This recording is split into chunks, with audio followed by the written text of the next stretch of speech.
Okay, Rafa Aragão is asking, when are you going to interview Pat Metheny?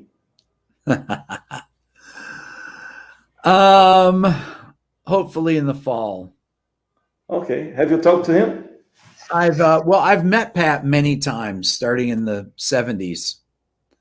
I've seen Pat play probably 75 times or so over the years, over 5 decades. He would he know me? Well, he probably know me now, but oh yeah, sure. But one night I was at this club called Riles in Boston that he used to play at when he was in town. He used to live in Boston, had an apartment right near Riles.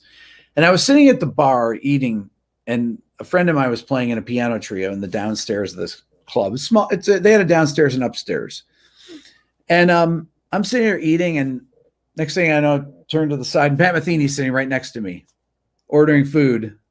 And he was in town, and I talked to him, hung out, and ate. And this is probably 1984, 85. And, I met him after gigs and stuff a few times. I met him in New York City. Michael Brecker, who I met in 99, was making a record at the same time I was making a record at Avatar in New York City. And Michael was playing with Metheny and Elvin Jones, and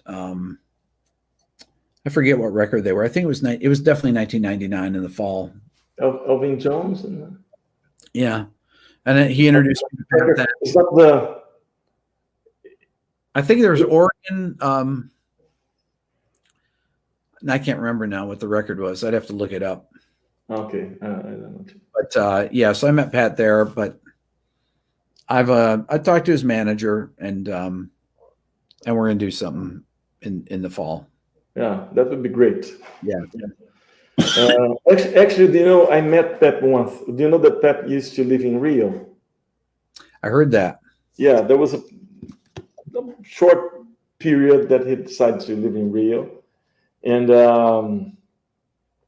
I was playing in a club with a girl, a singer that it's a good friend of him, and then Pat came. I was playing here, and he sat down in the first table. It's a club, and then I remember that I was Pat's here. Like wow. And then when we finished the right, sorry? No pressure. No pressure at all. And then when we finished, I came and I talked to him, and he said, well, I can hear Joe DiOrio in your lines. I said, yeah. It was a big influence on Pat, too. Totally. Yep. You know, there's a video, or not a video, sorry, there's a tape of them playing back in... At GIT. In GIT, yeah. Where Pat is playing, a lot of Joe DiOrio influenced ideas. Yeah. And then there's the same, I think one is from 1982, and the other one is from 1979, and then 82, something like this. And then if you listen to the 2 times they were together, then in 79, he was playing a lot of Joe DiOrio things. Like, it's amazing. Joe DiOrio was playing, then changed to Metheny, and said, what? There's a lot of influence.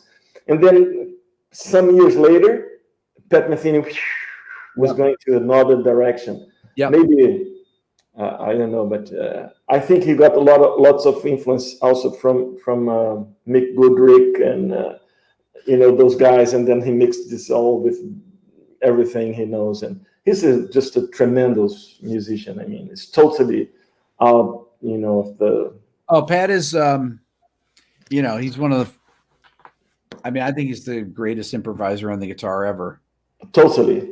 Yeah. I agree. It's no question about it. No question about it.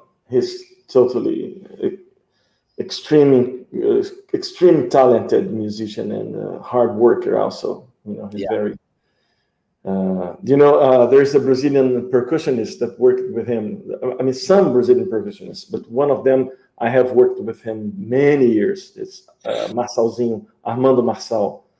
Mhm. And Marçal said they went on road, and he stayed with Pat for 4 years.